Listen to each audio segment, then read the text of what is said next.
എല്ലാവർക്കും ശ്രീമാത്രേ നമഃ. എങ്ങനെയാ ഗുരുവിനെ സമീപിക്കേണ്ടത്? വേദങ്ങൾ പറയുന്നുണ്ട്, എല്ലാ സമ്പ്രദായത്തിലും പറയുന്നു. തദ്വിധി പ്രണിപാതേന പരിപ്രശ്നേന സേവയ ഉപദേശന്റെ ജ്ഞാനം ജ്ഞാനിന തത്വദർശിനഃ നഹി ജ്ഞാനേന സദൃശം പവിത്രം ഇഹ വിദ്യതേ. ഈ വിദ്യക്ക് തുല്യമായിട്ട് ഈ പ്രപഞ്ചത്തിൽ ഒന്നുമില്ല. ഇല്ല, ഈ ജ്ഞാനത്തിന് തുല്യമായിട്ട് ഒന്നുമില്ല, പവിത്രമായിട്ട് വേറെ ഒന്നുമില്ല. എന്താ ചെയ്യേണ്ടത്? പ്രണിപാതേന പരിപ്രശ്നേന സേവയ. നമ്മൾ ഗുരുവിന്റെ അടുത്ത് ആ പവിത്രമായിട്ടുള്ള കാര്യം മനസ്സിലാക്കാൻ ഈ ജ്ഞാനം തരുന്ന ഗുരുക്കന്മാരെ ആശ്രയിക്കണം. നമ്മുടെ അകക്കണ്ണ് തുറപ്പിക്കണം. എന്താ? ആ ഒരു പ്രണിപാതേന നമ്മളെ കൈകൂപ്പിക്കൊണ്ട് എന്റെ കർമ്മങ്ങള് എന്നെ രക്ഷിക്കണേ എന്ന് പറഞ്ഞു വേണം ഗുരുവിന്റെ അടുത്ത് ചെല്ലാനായിട്ട്. പരിപ്രശ്നേന ചോദിക്കണം, എനിക്ക് എന്താ ഈ ദുഃഖങ്ങൾ വരുന്നത്, എന്താണ് ഇതിന് കാരണം, അല്ലെ? എന്നിട്ട് ഗുരുവിനെ സേവിക്കണം. സേവിക്കുക എന്ന് പറഞ്ഞാൽ എന്താ?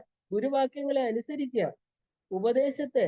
അങ്ങനെ ഉള്ള ആളുകൾക്ക്, അങ്ങനെയുള്ള ശിഷ്യന്മാർക്ക് ഉപദേശത്തെ ജ്ഞാനം, അങ്ങനെയുള്ളവർക്ക് ഗുരു എന്ത് കൊടുക്കുന്നു? ഉപദേശിച്ചു കൊടുക്കുന്നു ഈ അറിവിനെ.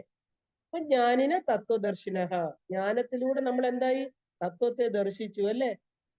അപ്പൊ പറയണു നഹി ജ്ഞാനേന സദൃശം, ഈ അറിവിന് തുല്യമായിട്ട് പവിത്രം ഇഹ വിദ്യതേ, ഇവിടെ ശുദ്ധമായിട്ട് വേറെ ഒന്നുമില്ല. ഇത് തന്നെയാണ് ഏറ്റവും ഉയർന്ന ജ്ഞാനം.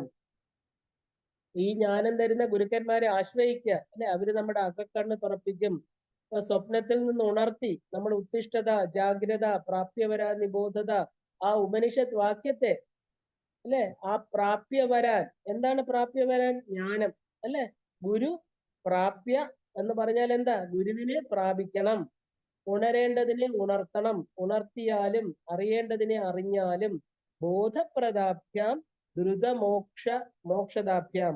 ആ ബോധം എന്ന് പറയുന്നത് നമുക്ക് തന്നിട്ടുള്ളതാണ്, അല്ലെ? മനുഷ്യന് മാത്രം കിട്ടിയിരിക്കുന്ന കഴിവാണ് ബോധം. അപ്പൊ ആ ബോധത്തെ ഉണർത്തി ദ്രുതമോക്ഷം, ഈ ശരീരത്തിൽ ഇരുന്നുകൊണ്ട് എത്രയും പെട്ടെന്ന് നമുക്ക് മോക്ഷം കിട്ടുമോ ആ മോക്ഷത്തെ നമ്മൾ നേടിക്കൊള്ളണം. കാരണം അത് ശരീരം പോയി കഴിഞ്ഞാൽ ഉണ്ടാകുന്നതല്ല, ഇവിടത്തെ കർമ്മങ്ങൾ കൊണ്ട് കിട്ടുന്നതല്ല, അവനവന്റെ സ്വകർമ്മങ്ങൾ കൊണ്ട് നമ്മൾ നേടിയെടുക്കേണ്ടതാണ്. ഈ അറിവ് തന്നെ നമ്മുടെ എല്ലാ കർമ്മബന്ധങ്ങളെയും ഇല്ലാതാക്കും. ഈ എല്ലാ ബന്ധങ്ങളും ബന്ധനങ്ങളാണ് നമുക്ക്.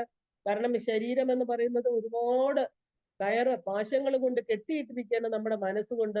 ഈ കെട്ടുകളെ അഴിക്കാൻ നമുക്ക് ഈ അറിവ് മാത്രമേ ഉള്ളൂ.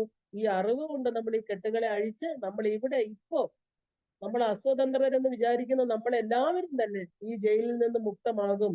മോക്ഷം കിട്ടും നമുക്ക്, നമ്മൾ പുറത്തു വരും. അങ്ങനെയുള്ള ഗുരുപാദകങ്ങൾക്കായിട്ട് നമോ നമ ശ്രീ ഗുരുപാദുകാഭ്യാം.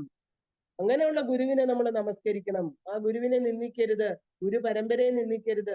കാരണം അത് വീണ്ടും കർമ്മങ്ങള്, എന്താ പറയാ, 1000 ടൺ കണക്കിനാണ് നമുക്ക് ഗുരുക്കന്മാരെ നിന്ദിച്ച് കിട്ടുന്ന പാപം. കാരണം എന്താ? നമുക്ക് ഈശ്വരനെ കാണിച്ചു തരുന്നവരാണ്. അപ്പൊ ഈശ്വരനെ കാണിച്ചു തരുന്നവരെ നിന്ദിച്ചു കഴിഞ്ഞാൽ പിന്നെ ഈശ്വരൻ അതിന് കൂട്ടു നിൽക്കുവോ? ഒരിക്കലും ഇല്ല, അല്ലെ? അപ്പൊ അങ്ങനെയുള്ളവരെ നമ്മൾ എന്ത് വേണം? കർമ്മയോഗം കൊണ്ട് മാത്രമാണ് മനുഷ്യന്റെ മനസ്സിലെ 6 ശത്രുക്കളെ ഇല്ലാതാക്കി തീർക്കാൻ എന്ന് നമുക്ക് പറഞ്ഞു തരുന്ന ആ ഒരു മഹത് ശക്തിയാണ് ഗുരുനാഥൻ. ആ ഗുരുനാഥന്റെ പാദകങ്ങൾക്ക് ആയിക്കൊണ്ട് നമസ്കാരം.